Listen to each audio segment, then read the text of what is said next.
നമ്മളെല്ലാവരും ഉറങ്ങുന്ന സമയത്ത് ഒരുപാട് സ്വപ്നങ്ങൾ കാണാറുണ്ട് അല്ലേ? ചിലതൊക്കെ ഭയങ്കര ഇൻട്രസ്റ്റിംഗ് ആയിരിക്കും, ചിലതൊക്കെ കുറച്ച് പേടിപ്പെടുത്തുന്നതായിരിക്കും. പക്ഷേ ഉറങ്ങുന്ന സമയത്ത് ഇതെല്ലാം നമ്മൾ കാണും. ഉറങ്ങി എണീറ്റ് കഴിഞ്ഞാൽ ഈ സംഭവമൊക്കെ കുറേയൊക്കെ മറന്നു പോകും. അല്ലെങ്കിൽ പിന്നീട് ഗ്രാജുവലി നമ്മുടെ മൈൻഡിൽ നിന്നൊക്കെ പോകും. പക്ഷേ നമ്മുടെ ഒരു ഫ്യൂച്ചറിനെ കുറിച്ചുള്ള, നമ്മുടെ ഒരു കരിയറിനെ കുറിച്ചുള്ള ഡ്രീമും പല ആളുകൾക്കും ഇതേ അവസ്ഥയാണ്. നമ്മൾ ഉറങ്ങുമ്പോൾ ഒരു സ്വപ്നം കണ്ട് അല്ലെങ്കിൽ ഡ്രീം കണ്ടത് മറന്നു പോകുന്നത് പോലെ തന്നെയാണ് ഒരു ടീച്ചർ ക്ലാസ്സിൽ ചോദിക്കും എന്താണ് ആവേണ്ടത്, എന്താണ് ഫ്യൂച്ചർ ഗോൾ എന്ന് ചോദിക്കുമ്പോൾ ഒരു കരിയറൊക്കെ പറയും. അല്ലെങ്കിൽ നമ്മൾ എന്തെങ്കിലുമൊക്കെ ഒരു സംഭവം നമ്മുടെ ഉള്ളിലുണ്ടാവും, എനിക്കതാവണം, എനിക്ക് ഡോക്ടർ ആവണം, എഞ്ചിനീയർ ആവണം, പൈലറ്റ് ആവണം, സയൻറ്റിസ്റ്റ് ആവണം, ഇതൊക്കെ നമ്മുടെ ഉള്ളിലുണ്ടാകും. പക്ഷേ അത് നേരത്തെ പറഞ്ഞ ഒരു ഡ്രീമിനെ പോലെ ഇത് ഉള്ളിലുണ്ട്, ആരെങ്കിലും ചോദിക്കുമ്പോൾ പറയും എന്നുള്ളതിൻ്റെ അപ്പുറത്തേക്ക് ഇത് എങ്ങനെയാണ് എത്തിപ്പെടുക, അതിനെന്തൊക്കെ ചെയ്യണം, അത് നമ്മൾ ഇപ്പോൾ എന്തെങ്കിലും ചെയ്യേണ്ടതായിട്ടുണ്ടോ, ഈ കാര്യങ്ങളൊന്നും ഒട്ടുമിക്ക ആളുകൾ ആലോചിക്കാറില്ല. അപ്പോൾ അതുകൊണ്ടാണ് നമ്മുടെ എക്സാം വൈ ലേണിങ്ങിൻ്റെ യൂട്യൂബ് ചാനലിൽ നമ്മൾ പല പ്രൊഫഷൻസ് എടുത്തിട്ട് അതിൽ ഓരോന്നിലും എത്തണമെങ്കിൽ നിങ്ങളൊരു ഹൈസ്കൂൾ അല്ലെങ്കിൽ യു പി ലെവലിൽ എന്താണ് ചെയ്യേണ്ടത്, ഓക്കെ, അത് അവസാനം ചെയ്യേണ്ടതല്ല ഇപ്പോൾ ചെയ്യേണ്ടത്, ഇപ്പോൾ അതിൻ്റെ ഭാഗമായിട്ട് സ്റ്റാർട്ടിങ്ങിൽ നേരത്തെ തന്നെ ചെയ്യേണ്ട കുറേ കാര്യങ്ങൾ ഉണ്ടാകും. അപ്പോൾ അങ്ങനെയുള്ള കാര്യങ്ങൾ പറയുന്ന ഒരു സീരീസ് പല വീഡിയോസായിട്ട് നമ്മൾ അപ്ലോഡ് ചെയ്യുന്നത്. അപ്പോൾ നിങ്ങൾ ഇങ്ങനത്തെ ഒരു സ്വപ്നമുള്ള ആളുകൾ ആണെങ്കിൽ, ഒരു കരിയർ അല്ലെങ്കിൽ ഒരു ഫ്യൂച്ചറിൽ നല്ല പൊസിഷനിൽ എത്തിപ്പെടണം എന്ന് ആഗ്രഹിക്കുന്നുണ്ടെങ്കിൽ നിങ്ങൾ ചെയ്യേണ്ടതായിട്ടുള്ള കുറച്ച് കാര്യങ്ങളുണ്ട്. ഓക്കെ, ഇപ്പോൾ ഏതൊരു റേസും, ഓക്കെ, ഏതൊരു കോമ്പറ്റീഷൻ ആയിക്കോട്ടെ, ഏതൊരു റേസും ആയിക്കോട്ടെ, അത് വിൻ ചെയ്യുന്ന ഒരാളുണ്ടാവും അല്ലേ, അതിൽ വിൻ ചെയ്യുന്ന കുറച്ച് പേരുണ്ടാവും. ഈ കുറച്ച് ആളുകൾ എന്തൊക്കെയോ കുറച്ച് കാര്യങ്ങൾ ബാക്കിയുള്ളവരെക്കാളും അല്ലെങ്കിൽ അവർക്ക് ബാക്കിയുള്ളവരെക്കാളും എന്തൊരു അഡ്വാൻറ്റേജ് ഉള്ളത് കൊണ്ട്, ആ ഒരു കോമ്പറ്റീഷനിൽ അവർക്കൊരു കോമ്പറ്റീറ്റീവ് അഡ്വാൻറ്റേജ് ഉള്ളത് കൊണ്ടാണ് അവരെന്ത് ചെയ്യുന്നത്, മുന്നിലെത്തുന്നത്. ഇപ്പോൾ ഒരു റേസ് ആണെങ്കിൽ ബാക്കിയുള്ളവരെക്കാളും അയാൾക്ക് സ്പീഡ് കൂടുതലായിരിക്കും. ബാക്കിയുള്ളവർ തുടങ്ങുന്നതിനേക്കാൾ ഒരു 1-2 മില്ലി സെക്കൻഡ് മുന്നേ അയാൾ സ്റ്റാർട്ട് ചെയ്തിട്ടുണ്ടാവും. ഉസൈൻ ബോൾട്ടിൻ്റെ കേസൊക്കെ നിങ്ങൾ കേട്ടിട്ടുണ്ടാവും. ഉസൈൻ ബോൾട്ടിൻ്റെ ഒക്കെ ആ ഒരു സ്റ്റാർട്ടിംഗ് ആണ് ഉസൈൻ ബോൾട്ടിൻ്റെ ഏറ്റവും വലിയ പവർ എന്ന് പറഞ്ഞു കഴിഞ്ഞാൽ. എന്നുവെച്ചാൽ ആ ഒരു വളരെ ഫ്രാക്ഷൻ ഓഫ് സെക്കൻഡ്സിൽ അല്ലെങ്കിൽ വളരെ ക്വിക്ക് ആയിക്കൊണ്ട് എന്ത് ചെയ്യും, അദ്ദേഹം സ്റ്റാർട്ട് ചെയ്യും എന്നുള്ളതാണ്. അപ്പോൾ അങ്ങനെ ഏതൊരു കോമ്പറ്റീഷനിലും വിൻ ചെയ്യുന്ന ആളുകൾക്ക് ബാക്കിയുള്ളവരെക്കാളും ഒരു കോമ്പറ്റീറ്റീവ് അഡ്വാൻറ്റേജ് ഉള്ളതുകൊണ്ടാണ്. അപ്പം നമ്മൾ എത്തിപ്പെടാൻ ആഗ്രഹിക്കുന്ന ഒരു പൊസിഷൻ, ഇപ്പോൾ എഞ്ചിനീയറിംഗ് ആയിക്കോട്ടെ, അല്ലെങ്കിൽ ഡോക്ടർ MBBS ആയിക്കോട്ടെ, അല്ലെങ്കിൽ നമ്മൾ LLB ഒരു വക്കീലായിക്കോട്ടെ, ഒരു പൈലറ്റ്, ഒരു കൊമേഴ്ഷ്യൽ പൈലറ്റ് ആയിക്കോട്ടെ, ഇങ്ങനെ എന്തോ ആയിക്കോട്ടെ, അത് നമ്മൾ ആഗ്രഹിക്കുന്ന പോലെ തന്നെ ലക്ഷക്കണക്കിന് വേറെ ആളുകളും ആലോചിക്കുന്നുണ്ട്. 10,000-കണക്കിന് ലക്ഷക്കണക്കിന് ആളുകൾ നിങ്ങൾ വിചാരിക്കുന്ന പോലെ തന്നെ അവിടെ എത്തണം എന്ന് ആഗ്രഹിക്കുന്നുണ്ട്. പക്ഷേ ഈ ആളുകൾക്ക് എല്ലാവർക്കും കൂടെ ആ ഒരു പൊസിഷനിൽ എത്താൻ പറ്റുമോ? ഇപ്പോൾ ഫോർ എക്സാമ്പിൾ IIT പോയി പഠിക്കണം. ഓക്കെ, IIT ആകെയുള്ളത് 17,000 സീറ്റാണ്. ഈ 17,000-ന് 12 ലക്ഷം ആളുകൾ എന്ത് ചെയ്യുന്നുണ്ട്, JEE മെയിൻസ് എക്സാം എഴുതുന്നുണ്ട്. അപ്പോൾ ഈ 12 ലക്ഷം ആളുകളുടെയും എയിം എന്താ, IIT. പക്ഷേ അവിടെ 17,000 ആളുകൾക്ക് സീറ്റേ ഉള്ളൂ. ഓക്കെ, പിന്നെ NIT ഏകദേശം 24,000 ആളുകൾക്കുള്ള സീറ്റ് NIT അപ്പോൾ ഈ ഒരു ഇത്രയും കുറച്ച് സീറ്റുകൾക്ക് വേണ്ടിയിട്ടാണ് ആ 12 ലക്ഷത്തോളം ആളുകൾ എന്ത് ചെയ്യുന്നത്, കോമ്പീറ്റ് ചെയ്യുന്നത്. ഞാൻ ജസ്റ്റ് ഒരു എക്സാമ്പിൾ പറഞ്ഞാൽ, നീറ്റ് എക്സാം ആണെങ്കിൽ ഏകദേശം 21 ലക്ഷം ആളുകളാണ് നീറ്റ് എക്സാമിന് എഴുതുന്നത്. മനസ്സിലായോ? അതിലിപ്പോൾ കേരളത്തിലൊക്കെ ഉള്ള എല്ലാ സീറ്റും കൂടെ നോക്കുകയാണെങ്കിൽ ഒരു 19,000 സീറ്റ് മാക്സിമം ഉണ്ടാവും, പ്രൈവറ്റൊക്കെ കൂട്ടുകയാണെങ്കിൽ. സോ ഈ ഒരു വളരെ ലിമിറ്റഡ് ആയിട്ടുള്ള ഓപ്പർച്യൂണിറ്റീസിന് വേണ്ടിയിട്ട് വലിയൊരു ഗ്രൂപ്പ്, ലക്ഷക്കണക്കിന് വരുന്ന സ്റ്റുഡൻസിൻ്റെ ഗ്രൂപ്പ് കോമ്പീറ്റ് ചെയ്തുകൊണ്ടിരിക്കുകയാണ്. അപ്പം നമ്മളിങ്ങനെ സ്വപ്നം കണ്ടിരുന്നതുകൊണ്ട് കാര്യമില്ല. കാരണം നമ്മുടെ കൂടെ ഇതേപോലെ സ്വപ്നം കണ്ടിരിക്കുന്നവരുണ്ട്, അവരുടെ കൂടെ അതിനുള്ള പണിയെടുക്കുന്നവരുണ്ട്, അതൊരു വിഷനാക്കി വെച്ചിട്ട്, അതൊരു ഡ്രീമാക്കി വെച്ചിട്ട് അതിനുള്ള പ്രിപ്പറേഷൻ ചെയ്യുന്നവരുണ്ട്. അപ്പോൾ സ്വാഭാവികമായിട്ടും ഇത്രയും ലിമിറ്റഡ് സീറ്റ് ഉള്ളൂ എങ്കിൽ ആർക്കായിരിക്കും അങ്ങോട്ട് കിട്ടാൻ പോകുന്നത്, അല്ലെങ്കിൽ അവിടെ അഡ്മിഷൻ കിട്ടാൻ പോകുന്ന ആർക്കായിരിക്കും, അത് ഈ പറഞ്ഞ കോമ്പറ്റീറ്റീവ് അഡ്വാൻറ്റേജ് ഉള്ള ടീമിനാണ്. നേരത്തെ കാര്യങ്ങൾ മനസ്സിലാക്കി അതിനുള്ള പ്രിപ്പറേഷൻ തുടങ്ങുന്നവരാണ്.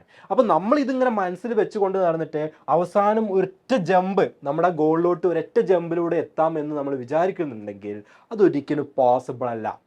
അങ്ങനെ ആയിരുന്നെങ്കിൽ എല്ലാവർക്കും എല്ലാ സ്വപ്നങ്ങളിലും എത്തിപ്പെടാൻ പറ്റുമായിരുന്നു. പറ്റുന്നില്ലല്ലോ, വളരെ കുറഞ്ഞ ആൾക്ക് മാത്രമേ എത്തുന്നുള്ളൂ. അപ്പം നിങ്ങൾ ചെയ്യേണ്ട കാര്യം, നിങ്ങളുടെ ഡ്രീം എന്താണോ ആ ഒരു വലിയ ലക്ഷ്യം, ആ ഒരു ബിഗ് ഗോളിലോട്ട് ഇപ്പോഴേ സ്മോൾ സ്റ്റെപ്പുകൾ എടുത്തു വെച്ചിട്ട് എന്ത് ചെയ്യണം, നിങ്ങൾ കയറി തുടങ്ങണം. എന്നാലേ അവസാനം നിങ്ങൾക്ക് ആ ഒരു ഫൈനൽ ഡെസ്റ്റിനേഷനിൽ എത്താൻ പറ്റുള്ളൂ. അപ്പം അത് എങ്ങനെ ചെയ്യണം? ഇപ്പോൾ നമുക്കൊരു കരിയറിലൊരു ഡ്രീം ഉണ്ട് എങ്കിൽ നിങ്ങൾ ഫസ്റ്റ് ഓഫ് ഓൾ മനസ്സിലാക്കേണ്ടത് അതിലോട്ട് പോകാൻ നിങ്ങൾ എങ്ങനെയാണ് പോകേണ്ടത്, ഏത് കോളേജിൽ പഠിക്കണം, ആ കോളേജിൽ അവിടെ നിങ്ങളുടെ ബാക്കിലോട്ട് ആലോചിക്കുക. ഓക്കെ, ഇപ്പോൾ നിങ്ങൾക്കൊരു സോഫ്റ്റ്വെയർ എഞ്ചിനീയർ ആവണം. ഓക്കെ, ഏത് കമ്പനിയിൽ സോഫ്റ്റ്വെയർ എഞ്ചിനീയർ ആണ്, ഫോർ എക്സാമ്പിൾ മൈക്രോസോഫ്റ്റിൽ ഒരു സോഫ്റ്റ്വെയർ എഞ്ചിനീയർ ആവണം എന്നുള്ളതാണ് നിങ്ങളുടെ ആഗ്രഹം. അപ്പോൾ നിങ്ങൾ പിന്നെ അതിൻ്റെ പുറകോട്ട് നോക്കണ്ടേ, മൈക്രോസോഫ്റ്റിൽ അവിടെ ഒരു എഞ്ചിനീയർ ആവണം എന്നുണ്ടെങ്കിൽ നിങ്ങൾ എങ്ങനെയാണ് അങ്ങോട്ടൊരു ജോലി കിട്ടുക? ഇപ്പോൾ മൈക്രോസോഫ്റ്റ് ചില കോളേജുകളിൽ പോയിട്ട് ഡയറക്റ്റ് ക്യാമ്പസിൽ നിന്ന് ആളുകളെ അങ്ങോട്ട് റിക്രൂട്ട് ചെയ്യുന്നുണ്ടാവും അല്ലേ? അങ്ങനെയാണെങ്കിൽ ഏത് കോളേജുകളിൽ നിന്നാണ് റിക്രൂട്ട് ചെയ്യുക? ഓക്കെ, ഫോർ എക്സാമ്പിൾ ഇപ്പോൾ IIT മദ്രാസിൽ നിന്ന് റിക്രൂട്ട് ചെയ്യുന്നുണ്ട്. ഓക്കെ, ഒരു എക്സാമ്പിൾ പറയാം. IIT മദ്രാസിൽ നിന്ന് റിക്രൂട്ട് ചെയ്യുന്നത് മനസ്സിലായി. അപ്പോൾ നമുക്ക് എവിടെ എത്തണം? മൈക്രോസോഫ്റ്റിൽ എഞ്ചിനീയർ ആവണം. മൈക്രോസോഫ്റ്റ് എവിടുന്ന് ആളുകളെ ഹയർ ചെയ്യും? IIT മദ്രാസിൽ നിന്ന് ഹയർ ചെയ്യും. അപ്പോൾ നമ്മൾ സെക്കൻഡ് സ്റ്റെപ്പിലെത്തി, ബാക്കിലോട്ടാണ് പോരണ്ടേ. IIT മദ്രാസിൽ എത്തണമെന്നുണ്ടെങ്കിൽ, അല്ലെങ്കിൽ IIT മദ്രാസിൽ കമ്പ്യൂട്ടർ സയൻസ് പഠിക്കണമെന്നുണ്ടെങ്കിൽ നിങ്ങൾ ഏത് എക്സാം ക്രാക്ക് ചെയ്യണം? JEE മെയിൻസ് ക്രാക്ക് ചെയ്യണം, JEE അഡ്വാൻസ്ഡ് ക്രാക്ക് ചെയ്യണം. JEE മെയിൻസും JEE അഡ്വാൻസ്ഡും ക്രാക്ക് ചെയ്താൽ മാത്രം പോരാ, JEE അഡ്വാൻസ്ഡിൽ ഹൈ റാങ്ക് വേണം. കാരണം കമ്പ്യൂട്ടർ സയൻസ് ഹൈ ഡിമാൻഡുള്ള കോഴ്സാണ്. അപ്പോൾ ഏറ്റവും റാങ്ക് കൂടിയ ആളുകൾക്ക് കമ്പ്യൂട്ടർ സയൻസ് കിട്ടുള്ളൂ. അപ്പോൾ നമ്മളെ ലക്ഷ്യം എന്തായി? മൈക്രോസോഫ്റ്റ് ആണ്. IIT മദ്രാസിൽ എത്തണം. അപ്പോൾ അവിടെ തന്നെ JEE അഡ്വാൻസ്ഡ് നല്ല റാങ്ക് കിട്ടണം. JEE അഡ്വാൻസ്ഡ് നല്ല റാങ്ക് കിട്ടണമെങ്കിൽ ആദ്യം JEE മെയിൻസ് എന്ത് ചെയ്യണം? ക്വാളിഫൈ ചെയ്യണം. JEE മെയിൻസ് ക്വാളിഫൈ ചെയ്യണമെങ്കിൽ നിങ്ങൾ +2ൻ്റെ കൂടെ, +2 കഴിഞ്ഞിട്ട് റിപ്പീറ്റ് ചെയ്തിട്ടില്ല, +2ൻ്റെ കൂടെ ക്വാളിഫൈ ചെയ്യണമെങ്കിൽ നമ്മൾ എന്ത് ചെയ്യണം? +2ൽ അല്ലെങ്കിൽ +2 കഴിയുമ്പോഴേക്കും നമ്മൾ പ്രിപ്പറേഷൻ റെഡി ആയിരിക്കണം. എക്സാം എഴുതാൻ റെഡി ആയിരിക്കണം. അത് റെഡി ആവണമെങ്കിൽ +1 +2ലുള്ള കണ്ടന്റ് ആണല്ലോ, അത് തറവായിട്ട് ഫുൾ സെറ്റായിട്ട് എന്ത് ചെയ്യണം? നമ്മൾ പഠിച്ചിരിക്കണം. ഈ +1 +2 നമുക്ക് എൻട്രൻസ് പഠിക്കാൻ നല്ല സമയം കിട്ടണം എന്നുണ്ടെങ്കിൽ നമ്മൾ അതിന് മുന്നേ പഠിച്ച ഹൈസ്കൂളിൽ പഠിച്ച കാര്യങ്ങളിൽ എന്തുണ്ടാവണം? ഫുൾ സ്ട്രോങ് ആയുള്ള ഫൗണ്ടേഷൻ വേണം. എന്നാലേ +1 +2ൽ അവിടെ പഠിപ്പിക്കുന്ന കണ്ടന്റും അതിൻ്റെ എൻട്രൻസും പഠിക്കാൻ സമയം ഉണ്ടാവുള്ളൂ. അല്ലെങ്കിൽ ഹൈസ്കൂൾ റെഡി അല്ലാതെ പോകുന്ന ഒരാളാണെങ്കിൽ ഒരു +1 ഒരു ആദ്യത്തെ ഒരു 5-6 മാസം അത് ഹൈസ്കൂളത്തെ കണ്ടന്റ് അറിയാത്തതുകൊണ്ട് അവിടെ കിടന്ന് സ്ട്രഗിൾ ചെയ്യും. ഒരു 5-6 മാസം കഴിഞ്ഞിട്ട് +1 പഠിച്ചു തുടങ്ങുള്ളൂ. അപ്പോഴേക്കും +2 എത്തിയിട്ടുണ്ടാവും. +2ൽ പിന്നെ +1 ഇമ്പ്രൂവ്മെൻറ്റ് എക്സാം വരും. അങ്ങനെ പിന്നെ എൻട്രൻസിന് പഠിക്കാനൊന്നും സമയം ഉണ്ടാവില്ല. നേരെ മറിച്ച് 10th വരെയുള്ള കാര്യങ്ങൾ നല്ല സ്ട്രോങ് ആയി ഫൗണ്ടേഷൻ കിട്ടി വന്ന ഒരാളാണെങ്കിൽ അയാൾക്ക് +1 +2ൽ പിന്നെ ഹൈസ്കൂൾ തിരിഞ്ഞ് നോക്കണ്ട, അതറിയാം. +1 +2ൽ എന്ത് മാത്രം പഠിച്ചാൽ മതി? ഓൾറെഡി ഫൗണ്ടേഷനിൽ +1 +2ലെ പല കണ്ടന്റും ഓൾറെഡി അവിടെ പഠിച്ചിട്ടുണ്ടാകും. പിന്നെ അതിൻ്റെ എൻട്രൻസ് കാര്യങ്ങൾ എന്ത് ചെയ്താൽ മതി? ചെയ്താൽ മതി. സോ ഇങ്ങനെ നമ്മൾ ബാക്കിലോട്ട് ഇൻ്റഗ്രേറ്റ് ചെയ്ത് വരണം. ഓക്കെ, ഇനി ഈ ഹൈസ്കൂൾ സ്മൂത്ത് ആവണമെന്നുണ്ടെങ്കിൽ UP എന്തായിരിക്കണം? സ്മൂത്ത് ആയിരിക്കണം. UPയിൽ എങ്ങനെയൊക്കെ തട്ടിമുട്ടി ഓൾ പാസ് ആയതുകൊണ്ട് കയറിപ്പോയി. ഹൈസ്കൂളിൽ എത്തുമ്പോൾ അവിടെ നമുക്ക് ബേസിക് മാത്തമാറ്റിക്സ് ചെയ്യാൻ കഴിയുണ്ടാവില്ല, എക്സാമിന് മാർക്ക് ഉണ്ടാവില്ല. എല്ലാവരും പറയും UPയിൽ ഭയങ്കര അടിപൊളിയായിരുന്നു, ഹൈസ്കൂളിൽ എത്തിയപ്പോൾ മോശമായി. പക്ഷെ അത് കാര്യമില്ല. അപ്പോൾ ഇങ്ങനെ നമ്മൾ ബാക്കിലോട്ട് നമുക്ക് എന്ത് ചെയ്യാൻ പറ്റും? നമ്മുടെ ഡ്രീം എന്താണെങ്കിലും, ഇപ്പോൾ ഒരു എക്സാമ്പിളാണ് പറഞ്ഞത്, ഇതുപോലെ ബാക്കിലോട്ട് ചെന്നിട്ട് നിങ്ങൾ ഇപ്പോൾ നിൽക്കുന്ന എവിടെയാണോ ആ നിൽക്കുന്ന സമയത്ത് എന്താ ചെയ്യേണ്ടത്? അതോട് നിങ്ങളുടെ എത്തിക്കണം. മനസ്സിലായോ? അങ്ങനെ നിങ്ങൾ സ്മോൾ സ്റ്റെപ്പ് എടുത്തെടുത്ത്, ഇപ്പോൾ നമ്മൾ പറഞ്ഞതൊക്കെ ഈ ഒരു ഇതിലോട്ടുള്ള സ്റ്റെപ്പുകളാണ് അല്ലേ? ഈ സ്റ്റെപ്പുകൾ കയറി പോയി കഴിഞ്ഞാൽ മാത്രമേ നമുക്ക് അവിടെ എത്തുള്ളൂ. അല്ലാതെ നമ്മൾ IIT പോകണം അല്ലെങ്കിൽ മൈക്രോസോഫ്റ്റിൽ എഞ്ചിനീയർ ആവണം, എങ്ങനെ ആവുകയെന്നും അറിയില്ല. അപ്പോൾ കുറച്ചും കൂടി നമ്മൾ വീഡിയോ ഇട്ടു ISROയിൽ എങ്ങനെ സയൻറ്റിസ്റ്റ് ആവാം. കുറേ ആളുകൾ ISROയിൽ ഒരു ചന്ദ്രയാനൊക്കെ ലോഞ്ച് ചെയ്യുമ്പോൾ പിന്നെ കുറേ ദിവസം എല്ലാവരുടെയും മനസ്സിലുണ്ടാവുക ISROയിൽ സയൻറ്റിസ്റ്റ് ആവണം. പക്ഷേ ISROയിൽ എങ്ങനെ സയൻറ്റിസ്റ്റ് ആവും? അതിലൊരു 3 വഴികൾ ഞാൻ ഓൾറെഡി അത് പറഞ്ഞിട്ടുള്ളൊരു വീഡിയോ ഇട്ടിട്ടുണ്ട്. അപ്പോൾ ആ വഴികൾ അതിലേതാണ് നമുക്ക് പറ്റുന്ന വഴി? ഓക്കെ, ഇതാണ്. അപ്പോൾ അതാണെങ്കിൽ ഞാൻ ഇപ്പം എന്ത് ചെയ്യണം? അടുത്തെന്ത് ചെയ്യണം? അടുത്തെന്ത് ചെയ്യണം? അങ്ങനെയാണെങ്കിൽ ഇപ്പോൾ നിൽക്കുന്ന ഈ ഒരു ക്ലാസ്സിൽ ഞാൻ എന്ത് വർക്ക് ചെയ്യണം? ഇങ്ങനെ ഇങ്ങോട്ട് പുറകോട്ട് നോക്കാൻ പറ്റണം. അങ്ങനെയുള്ള ആളുകളെയാണ് നമ്മൾ പറയാറുണ്ടല്ലോ, ഭയങ്കര സ്ട്രോങ് ഡിറ്റർമിനേഷനാണ്, ഭയങ്കര വിഷനാണെന്നൊക്കെ പറയാറുണ്ടല്ലോ. അത് ഇങ്ങനെയുള്ള ആളുകളെയാണ്. അല്ലാതെ അവസാനം ഒരു +1 +2 കഴിഞ്ഞ് ഏതെങ്കിലും കോളേജിലൊക്കെ പോയി ചേർന്നിട്ട് ഇനി എനിക്ക് ISRO സയൻറ്റിസ്റ്റ് ആവണം എന്ന് പറഞ്ഞു കഴിഞ്ഞാൽ ISRO അവിടെ വെറുതെ ഇരിക്കില്ല. നിങ്ങളിങ്ങനെ വെറുതെ സ്വപ്നം ഉറക്കത്തിൽ കാണുന്ന പോലെ സ്വപ്നം കാണുന്നവരെടുക്കാൻ വേണ്ടിയിട്ട് അങ്ങോട്ട് ആ ഒരു പൊസിഷനിലോട്ട് കോമ്പീറ്റ് ചെയ്യുന്ന ലക്ഷക്കണക്കിന് ആൾക്കാരുണ്ട്. ക്ലിയർ വിഷനോട് കൂടി ലക്ഷക്കണക്കിന് ആൾക്കാർ, അതിൽ കുറച്ച് ആൾക്കാർ എടുക്കുള്ളൂ. അപ്പോൾ ഒരു വിഷനും ഇല്ലാതെ വെറുതെ സ്വപ്നം മാത്രം ഉണ്ടായിട്ട് കാര്യമുണ്ടോ? ഇല്ല. അപ്പം നമ്മൾ എന്ത് ചെയ്യണം? ആ കൃത്യമായിട്ടുള്ള പാത്തിലൂടെ വേണം നമ്മുടെ കാര്യങ്ങളെ കൊണ്ടുപോകാൻ എന്നുള്ളത് വളരെ ഇമ്പോർട്ടൻ്റാണ്. കാരണം ഞാൻ നേരത്തെ പറഞ്ഞ പോലെ ഈ ലക്ഷക്കണക്കിന് ആളുകൾ അതിനു വേണ്ടി ഡ്രീം ചെയ്യുന്നവരുണ്ട്. അതിൽ തന്നെ എത്രയോ ആളുകൾ ഇപ്പോൾ JEE NEET പോലെയുള്ള ഇതുപോലത്തെ എക്സാമുകൾക്ക് മറ്റ് സ്റ്റേറ്റിലുള്ള സ്റ്റുഡൻസ് ഒരു 6ാം ക്ലാസ് മുതലും 5ാം ക്ലാസ് മുതലൊക്കെ അതിന് ഞാൻ നേരത്തെ പറഞ്ഞ പോലെ സ്മോൾ സ്റ്റെപ്പുകൾ എടുത്ത് തുടങ്ങിയിട്ടുണ്ട്. ഓക്കെ, അവരൊക്കെ ചെയ്യുന്നത് വെച്ചാൽ ഒരു 5ാം ക്ലാസ് 5th 6th 7th ആ ക്ലാസ്സുകളിൽ പഠിക്കുന്ന മുഴുവൻ കാര്യങ്ങളും സ്ട്രോങ് ആയിട്ട് വെച്ചാൽ മാത്തമാറ്റിക്സ് ഒക്കെ ജസ്റ്റ് അവിടെ പഠിക്കുന്നതിനേക്കാൾ അപ്പുറത്തേക്ക് ക്വസ്റ്റ്യൻസ് ഒക്കെ ചെയ്ത് നല്ല എക്സ്പേർട്സ് ആവും. അതിൻ്റെ കൂടെ തന്നെ ഹൈസ്കൂളിലെ കുറച്ച് ടോപ്പിക് കൂടി അവർ പഠിക്കും. മനസ്സിലായോ? അപ്പോൾ ഹൈസ്കൂൾ എന്തായി? കുറച്ച് റിലാക്സ് ആയി. ഹൈസ്കൂളിൽ എത്തുമ്പോൾ ഇവരെന്താ ചെയ്യുക അറിയോ? ഹൈസ്കൂളിൽ 8th 9th 10th പഠിക്കുന്ന കാര്യം അത് സ്ട്രോങ് ആയിട്ട് അവിടെ പഠിക്കും. അതിൽ കുറേ കാര്യങ്ങൾ അതിന് മുന്നത്തെ അവർ പഠിച്ചതുമായിരിക്കും. അപ്പോൾ അവർക്ക് ഈസി ആയിരിക്കും. കൂടാതെ അപ്പോൾ അവിടെ കുറച്ച് സിലബസ് കുറവാണല്ലോ, കാരണം കുറച്ച് ഓൾറെഡി മുന്നേ പഠിച്ചിട്ടുണ്ട്. +1 +2ലുള്ള കുറച്ച് കാര്യങ്ങളുടെ ബേസ് എന്ത് ചെയ്യും? അവർ ഹൈസ്കൂളിൽ പഠിക്കും. അപ്പോൾ എന്തായി മാറി? +1 +2ൽ സിലബസ് കുറവായിരിക്കും. എന്ന് വെച്ചാൽ അവിടെ പോയിട്ട് അത്ര കഷ്ടപ്പെടേണ്ടി വരില്ല. അപ്പോൾ ഇവർ UP സെറ്റാക്കി ഹൈസ്കൂൾ പോർഷൻ കൂടി കുറച്ച് പഠിച്ചു, ഹൈസ്കൂൾ സെറ്റാക്കി ഹയർ സെക്കൻഡറി പോർഷൻ കുറച്ച് പഠിച്ചു.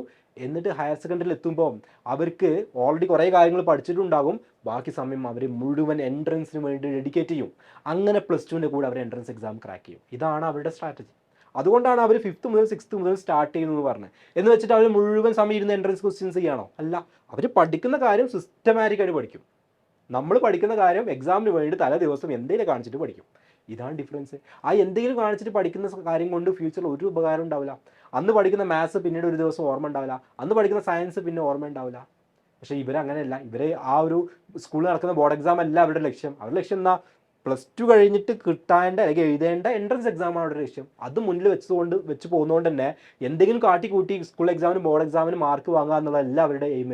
പഠിക്കുന്ന കാര്യം സ്ട്രോങ് ആയിട്ട് പഠിച്ചു പോകുക എന്നുള്ളതാണ്.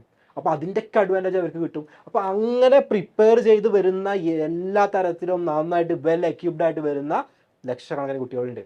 അവരോടാണ് നമ്മൾ കോമ്പീറ്റ് ചെയ്യാൻ പോകുന്നത്, അല്ലേ? അപ്പോൾ അവരോട് കോമ്പീറ്റ് ചെയ്യാൻ പോകുമ്പോൾ നമ്മൾ എന്ത് ചെയ്യണം? അതിന് റെഡി ആയിട്ട് വേണം നമ്മൾ പോവാൻ, അല്ലേ? അതുകൊണ്ട് അത് അങ്ങനെ നമ്മൾ പോവാത്തത് കൊണ്ടാണ് കേരളത്തിലുള്ള ആളുകൾ എന്ത് ചെയ്യാത്തത്, ഇത്തരത്തിലുള്ള സ്ഥലങ്ങളിൽ എത്തിപ്പെടാത്തത്. പക്ഷെ അവർ നമ്മളെക്കാൾ, നമ്മൾ അത്രയൊന്നും ചിലപ്പം ഒരു ബുദ്ധിയോ അല്ലെങ്കിൽ കാര്യങ്ങളോ ഇത്ര പോലും ഇല്ലാത്ത ആളുകൾ പോലും അവിടെ എത്തുന്നത് എന്തുകൊണ്ടാണെന്ന് വെച്ചാൽ അവർ ആ ഒരു സിസ്റ്റം ബിൽഡ് ചെയ്തുകൊണ്ടാണ്. അവരുടെ ഒരു പാത്ത് ക്ലിയർ ആണ് അവർക്ക്. കാരണം അവരുടെ എല്ലാ സ്റ്റുഡൻസും ആ പാത്തിലൂടെയാണ് അവിടെ പോവുക. നമുക്ക് ഇവിടെ അങ്ങനെ സിസ്റ്റം ഇല്ലാത്തത് കൊണ്ട് നമുക്കിത് ഒന്നും ഇത് നമ്മൾ മാത്രം ചെയ്യുന്ന ഒരു കാര്യമാണല്ലോ. ബാക്കിയുള്ള സ്റ്റുഡൻസ് എല്ലാവരും ജസ്റ്റ് എന്താ, സ്കൂൾ എക്സാമിൻ്റെ തലേ ദിവസം യൂട്യൂബിൽ ലൈവ് ഉണ്ടാവും, ലൈവ് കാണുന്നു, മാർക്ക് വാങ്ങുന്നു. പിന്നെ ഞാൻ മാത്രം എന്തിനാ ഇപ്പോൾ കൂടുതൽ പഠിക്കുന്നത്? ആ സിസ്റ്റം ഇവിടെ ഇല്ലാത്തത് കൊണ്ട് നമ്മളെല്ലാവരും കേടുവന്ന് പോവാം, എല്ലാവരും റോങ് ആയുള്ള പാത്തിലൂടെ പോവുക. അവിടെ എന്താ, അവിടെ ഓൾറെഡി സിസ്റ്റം അങ്ങനെ ഉണ്ട്. അവരുടെ ഏട്ടന്മാരും ഏട്ടത്തിമാരൊക്കെ അങ്ങനെയാണ് പോയിട്ടുള്ളത്. അപ്പോൾ താഴെ വരുന്നവരും എന്ത് ചെയ്യും, അങ്ങനെ പോകും. പാരൻസും അതിന് റെഡിയാണ്, കാരണം അവർക്ക് അറിയാം ഇങ്ങനെ പോയാലേ കിട്ടുള്ളൂ എന്ന്. നമ്മളവിടെ അങ്ങനെ സിസ്റ്റം ഇല്ല. നമ്മളോട് ആകെയുള്ള ബോർഡ് എക്സാമും A+, A1 അപ്പോൾ അതിന് വേണ്ടി മാത്രമേ നോക്കുള്ളൂ. പക്ഷെ അത് കഴിഞ്ഞിട്ട് എന്ത് എന്നുള്ളത് നമ്മൾ ആലോചിക്കുന്നില്ല. സോ ഇതാണ് ഡിഫറൻസ്. അപ്പോൾ നിങ്ങൾക്ക് സ്വപ്നം ഉണ്ടെങ്കിൽ അതിന് വർക്ക് ചെയ്യാൻ റെഡിയാവുക. ഓക്കെ, അതിനുള്ള ഓപ്പർച്യൂണിറ്റിയാണ് ആക്ച്വലി നമ്മൾ ഈ ഫൗണ്ടേഷൻ കോഴ്സ് എന്ന് പറഞ്ഞു കൊടുത്തത്. അല്ലെങ്കിൽ നമ്മൾ ട്യൂഷൻ കോഴ്സ് എന്നേ പറയുള്ളൂ, അല്ലേ? ട്യൂഷൻ അല്ലല്ലോ, കാരണം സ്കൂളിൽ പഠിക്കുന്ന സെയിം കാര്യം പഠിപ്പിക്കാനാണെങ്കിൽ ട്യൂഷനാണത്. നിങ്ങൾക്ക് A+, A1 വാങ്ങിത്തരാം. പക്ഷെ അതല്ല നമ്മുടെ ഉദ്ദേശം. നമ്മുടെ ഉദ്ദേശം എന്താ? നിങ്ങളെ ഫൗണ്ടേഷൻ സ്ട്രോങ് ആക്കി പോവാം. എന്നാലേ നിങ്ങൾക്ക് +1 +2 കഴിയുമ്പോൾ നിങ്ങൾക്ക് നല്ലൊരു ഇൻസ്റ്റിറ്റ്യൂട്ടിൽ, പ്രീമിയർ ഇൻസ്റ്റിറ്റ്യൂട്ടിൽ എത്താൻ പറ്റുള്ളൂ. അതിലൊരു സംശയം വേണ്ട. നിങ്ങൾ കോളേജിലൊക്കെ പഠിക്കുന്ന നിങ്ങളുടെ ആരെങ്കിലും ബ്രദേഴ്സോ സിസ്റ്റേഴ്സോ ഉണ്ടെങ്കിൽ അവരോട് ചോദിച്ചാൽ മതി, ഡിഫറൻസ് പറഞ്ഞു തരും. ഒരു പ്രീമിയർ ഇൻസ്റ്റിറ്റ്യൂട്ടും നമ്മുടെ നാട്ടിലുള്ള ഒരു സാധാ ഇൻസ്റ്റിറ്റ്യൂട്ടും തമ്മിലുള്ള ഡിഫറൻസ് എന്ന് പറഞ്ഞു കഴിഞ്ഞാൽ ഭയങ്കര വലുതാണ്. ഓക്കെ, ഭയങ്കര വലുതാണ്. അവിടുത്തെ ഫെസിലിറ്റീസ് ഒക്കെ ഡിഫറൻ്റ് ആയിരിക്കും. അപ്പോൾ പ്രീമിയർ ഇൻസ്റ്റിറ്റ്യൂട്ടുകൾ എത്തണം എന്നുണ്ടെങ്കിൽ നമ്മൾ നേരത്തെ തുടങ്ങണം എന്നുള്ളതിൽ ഒരു സംശയം വേണ്ട. തുടങ്ങിയാൽ മാത്രം പോരാ, സിസ്റ്റമാറ്റിക് ആയിട്ട് നമ്മൾ കൊണ്ടുപോകും വേണം. ഓക്കെ അല്ലേ? ആ രീതിയിൽ തന്നെ ആയിരിക്കണം നമ്മുടെ പ്രിപ്പറേഷൻ. അപ്പോൾ നിങ്ങൾ ചെയ്യേണ്ട ഈ ഒരു വീഡിയോ കേട്ട് കഴിഞ്ഞതിന് ശേഷം നിങ്ങളുടെ ഡ്രീമിലോട്ട് ബാക്ക്വേർഡ് ഇൻ്റഗ്രേഷൻ ചെയ്യാം. ഓക്കെ, എന്നിട്ട് ഇപ്പോൾ നിങ്ങളിപ്പോൾ ഏത് ക്ലാസ്സിലാണോ എത്തി നിൽക്കുന്നത് ആ ക്ലാസ്സിൽ നിങ്ങൾ എന്തായിരിക്കണം ചെയ്യേണ്ടത് എന്നുള്ളത് വരെ ഒരു മാപ്പ് ഉണ്ടാക്കിയിട്ട് വേണം നമ്മൾ ഇനി മുന്നോട്ട് പോകാൻ. മാപ്പില്ലാതെ വെറുതെ ഇതിലെങ്കിലും നടന്നിട്ട് അവസാന ലക്ഷ്യസ്ഥാനത്ത് എത്തുമെന്ന് നമ്മൾ വിചാരിക്കുന്നുണ്ടെങ്കിൽ അത് പോസിബിൾ അല്ല. റെഡി അല്ലേ? അപ്പോൾ ആ കാര്യം കൃത്യമായിട്ട് ചെയ്യുക. ഈ ഒരു വീഡിയോ കഴിഞ്ഞ ശേഷം തന്നെ എല്ലാവരും അത് ചെയ്യുമെന്ന് വിചാരിക്കുന്നു. ഇത്തരത്തിൽ നിങ്ങൾക്ക് അറിയാൻ താല്പര്യമുള്ള കൂടുതൽ വീഡിയോസും കാര്യങ്ങളൊക്കെ ഉണ്ടെങ്കിൽ നിങ്ങൾക്ക് ഈ ഒരു വീഡിയോയുടെ കമൻറ്റ് ബോക്സിൽ പറയാം. Okay, thank